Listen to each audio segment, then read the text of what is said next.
And now we know what they really fear. This may be one of the stupidest things. I'm surprised a former Obama economist is warning about this. The Democrats want the economy to tank. We heard it from Bill Maher. The mask is off. They're scared that if the economy recovers, Trump will win. Trump should win if the economy recovers because he's the president, right? Well, not to them. They just want power. Bill Maher said it was a couple of years ago. He said, if a recession gets Trump out, bring on the recession. So we know how they feel. Bill, I think you do great things on a lot of issues, but that is not one of them. If Trump deserves to win because he helped people and he made the economy better, so be it. I'm not going to cry about it. And if Trump gets to appoint Supreme Court justices and judges, guess what? That's how our system works. You don't get to change the rules, change how the election works, change to a popular vote because you keep losing. And if the economy is doing well, you should not be coming out advocating for its destruction. Fox News reports, if American voters interpret economic growth as states continue to slowly reopen as a win for if American voters interpret economic growth as states continue to slowly reopen as a win for President Trump, it could potentially boost his re-election chances come November, said a former Obama economic advisor. Appearing Wednesday on America's Newsroom with host Sandra Smith, Jason Furman said that there is nowhere to go but up for the nation's economy amid the coronavirus pandemic. The economy went incredibly far down, he explained. In April, it was at a very low point. Over the next 6 months, it will move itself from very, very bad, which is where it was in April, to very bad, or if we are lucky, just bad towards the end of the year. Although Furman added that he is not that optimistic about what the overall state of the country's finances will be at the end of the year, he told Smith there will be a lot of jobs created every month to start digging out of the deep hole the nation was chucked down as the COVID-19 virus hostilely took over the U.S. Quote, yeah, I mean, there will be two ways to look at it, he remarked. President Trump will be saying that we created 1 or 2 million jobs last month. That's the most jobs in a month. And others will point out very correctly, I think arguably more correctly, that we're still 15 million jobs short of where we were before the coronavirus attack. Let me stop you right there, buddy.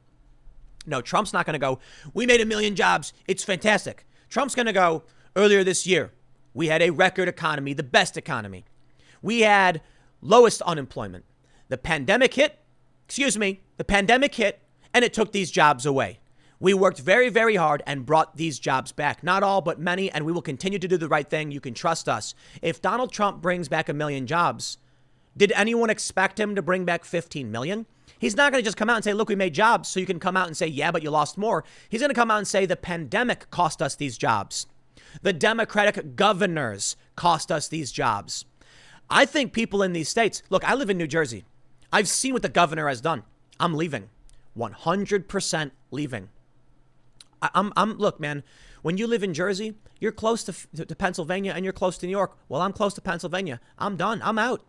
I'll take my business elsewhere. And I'm sure a lot of people who live here aren't going to vote for this guy again because he destroyed the economy, not Donald Trump. Now, let's be honest. The coronavirus did. OK, my problem is with how these Democratic governors are enforcing this. Trump will work to bring back jobs at a federal level, 100%. And am I going to blame him for what China did with lying? No. And why would most people? The people who hate him will, of course they will. But regular people are going to be like, hey, man, the money's good. He continued. And so we will be in a situation that is like the financial crisis that we were in a decade ago. Only that will be an improvement on where we were a couple of months before it, as opposed to the financial crisis where we never saw even a period of rapid improvement. The president has long championed his economic success as the hallmark of his campaign, refuting any claims that there was sustained growth carried over from the previous administration's work. I think Obama deserves some credit. You know, we were seeing growth, not nearly as good as the growth under Trump. And Obama said you would need a magic wand or whatever. But look, I got no problem with saying Barack Obama inherited the crash from George W. Bush. He then worked. He brought back jobs. It wasn't the biggest growth, but there was growth. OK, Donald Trump came in and it was a windfall for so many families. I mean, people were celebrating.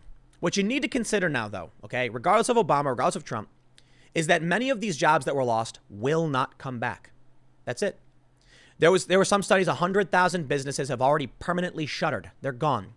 Even when the lockdowns are lifted completely, there's no job. The food's spoiled at many of these places. But this may actually be really good news for Trump. Think about it. People need jobs. So we are going, and people need products, and people need food, and people need services. A lot of these small businesses that shuttered, we're going to see new businesses start up.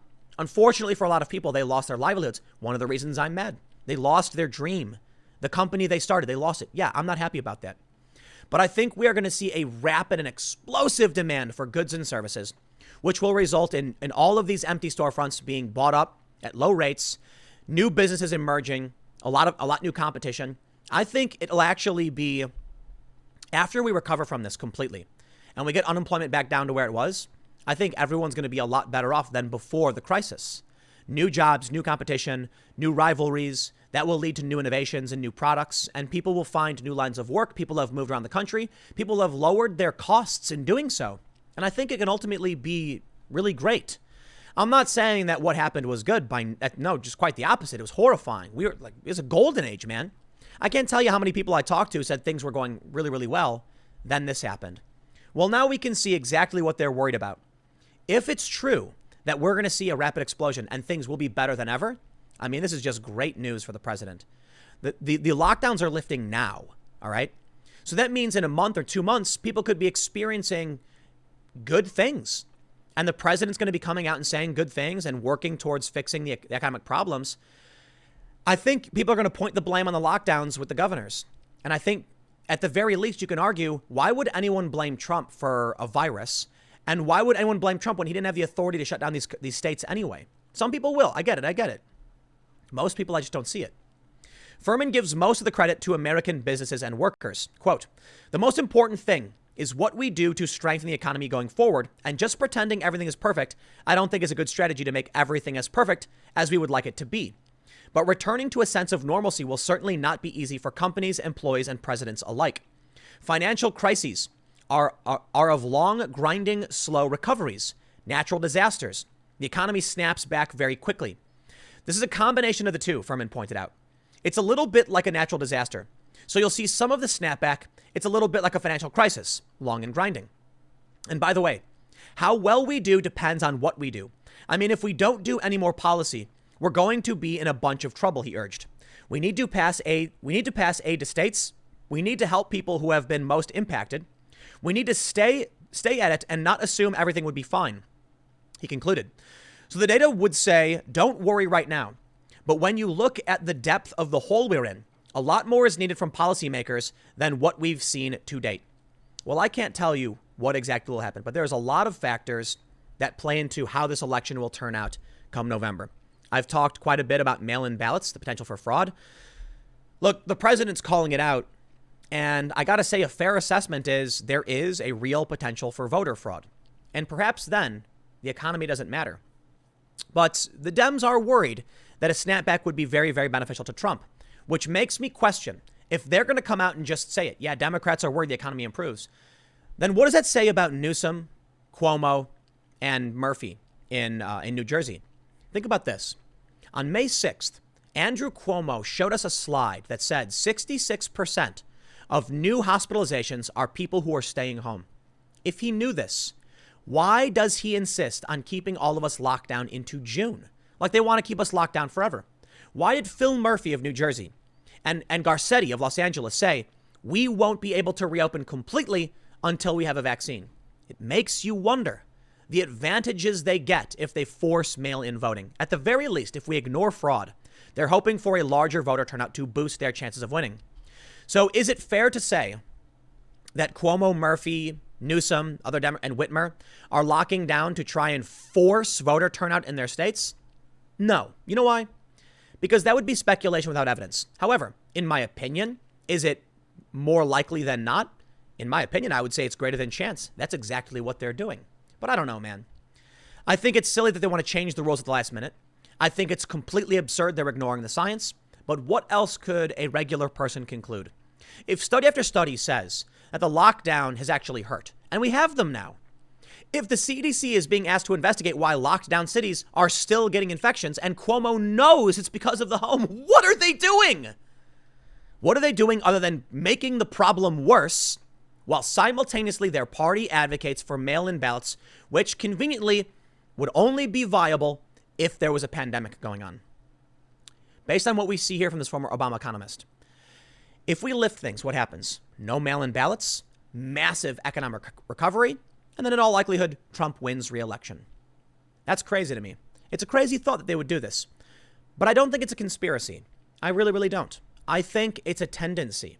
I don't think you need Whitmer to call up Cuomo and say, don't open up. I think they all know what they're doing. No, we got to remain locked down. I do think it's fair to point out a lot of them are scared. They don't want to take the blame for this because it'll look bad on the Democrats. But guess what? The economic damage will always be your fault. And it won't be Trump's. And the virus won't be Trump's either. So whatever it is they're doing, it's going to backfire in their faces. So unless they cheat or whatever, I don't know. The economy is on track to see a big recovery. The market's going up very, very quickly. I'm seeing my revenues return. I'm happy. You know, I'm seeing things do well. And I think it's going to play out well for Trump in November. We'll see. As for the rest of the Republicans, though, we'll also see. I think the Democrats have lost too much goodwill. The people are mad. We'll see how it plays out. I got one more segment coming up for you in a few minutes. Stick around. I will see you all shortly.